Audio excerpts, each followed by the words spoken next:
Сайхан хүүхэн сайн мөр хоёр буг болдог гэсэн үг байдаг. Тэгээд ч энэхүү итгэл үнэмшлийг ашиглан зэрэг нэмхийн өмнө кинонд гардаг адуучин нэр ажнаа сайн хүлгээ шунаг ноёнтноос салгаж авч байгаа дүүх гардаг шүү дээ. Тэгвэл ямар ч ирийн нүд унаж сэтгэл хямармаар сайхан төрсөн дээ саран гэрэл гэдэг бүсгүй амьдараа шулмас болсон явдал 1985 онд тохиож 1982 онд нийслэлийн 24-р сургуулийг төгссөн тэрээр ахын үйлчлэгээний темэст илсэн оржээ. Тэгээд темэст төгсөгчлээ зөвлөлтийн барилгын сод 3-д ажиллаж байсан эс Зандан Шарав гэгч дөж гарсан эхнэр хүүхэдтэй эртээ холбогдож орхижээ.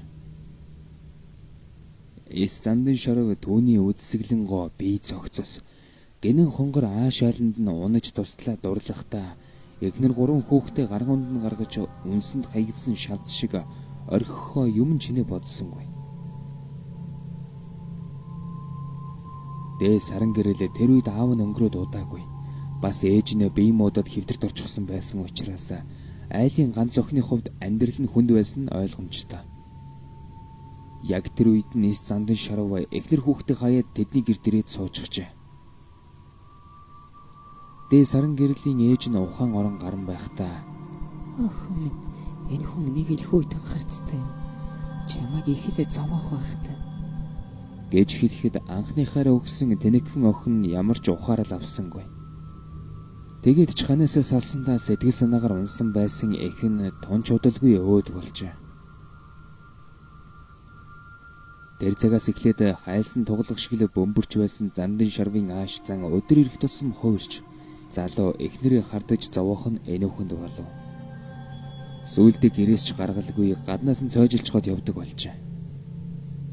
Нэгэн удаа эхнэр нь хог асгаж яваад айл асуусан залуутаа үг сольсныхын төлөө зодож нүдээд зогссонгүй. Дүүрийг нэрэмдэглэн хүн харахын эцэхүй болгожээ. Энэ бүх дарамтнаас зүгтах санаа өөрлөн гэрээсээ ороход 3 хоног нэг найзандаа бөгж байгаад нөхөртөө баригджээ. Тэгээд өгтлээ зодуулчгаад гэртээ хагасар шахам санаа нь орон гарan тарчилж байхдаа нэг л жир бүсийн болж байгаа нь мэдрэгдэжээ. Наадмын шүн тэдний гэрээс аллаа таллаа гэсэн эр хүний ойрлох чимээ эмэгтэй хүний зүрхцэсэм хашгирах дуун сонсогдоход хөршийн айлын цагдаа залуу хаалгыг нэвдэн орвол саран гэрэл нөхрөө багалзуурдад алчихсан тас хөхөрч байв. Хөрш салуун тайвшруулах санаатай дөгөж очтолоо. "Энэ ярахчин алхад надад ээжийн сүнс туслалаа. Би одоо жинхэнэ шулан болсон" гэж хэлээд гадагшаа гарах гэж оролдоход хөршин саадуулах гэтэл амьд хүнд баймгүй их хүчээр түүнийг хан руу савж хайчгаад хаалгаар гарan оджээ. Цагдаагийнхан түүнийг эрен сурвалжилсан авч олдсонгүй. Харин 7 хоногийн дараа ээжийнхээ бүлшийг тэрврээд өгчихсэн байхыг нь оршуулган газрын манаач олжээ.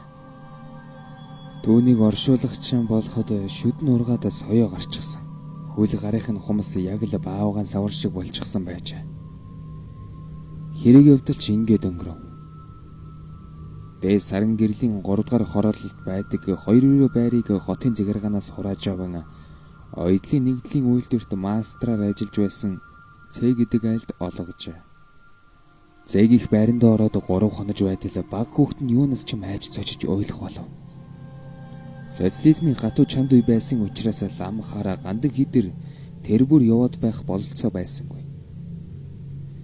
Нэгэн өдөш Цэ ялимгүй арх балгачихсан учраас бие засахаар нойлынхоо өрөөлөд өгтөлөө. Сарны гэрэлд коридорын хан дээр сэгсэсэн эмэгтэй хүний сүдэр тусахад айн зочиж зог тустал. Галынхын өрөөний салхивч онгон хинэгэн ороод ирчихсэн юм шиг санагдав.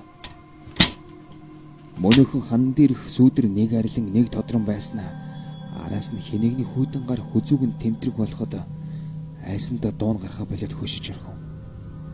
Тэгснээ гинэтхэн чихэнд нь маш цэвүүн хоолоогоор "Би та нарыг аавна. Ирчүүд бүгд адилхан өгтөл болно" гэж шивнэн хэлэх шиг санагдаад нэг л мэдхэд ухаан алдчихжээ. Өглөө эхнэр хүүхэд Цэг ухаангүй коридорт хэвтэж байхад нь олж хараад эмч дууджээ. Эмнэлэгт очисон авч оншин тодорсонгүй. Харин нас барахынхаа өмнөх нь нэг удаа ухаан орохдоо эхнэртэй Би шулмас гарсан. Чи хүүхдүүд аваад дариухан гар. Тэр шулмас намайг аваачих гээд байна. Гэж хэлээд өнгөрчээ. Эхнэр нь мэдээж тэр байрнаас гаралгүй яах вэ? Энэ маягаар уг байранд орсон айлын эрэгтэй хүмүүс ёс бусаар өнгөрдөг болсон тэр шулмастай холбоотой байх хэмээн тэддгээр байрны оршин суугчид одоог хүртэл ярьдаг юм.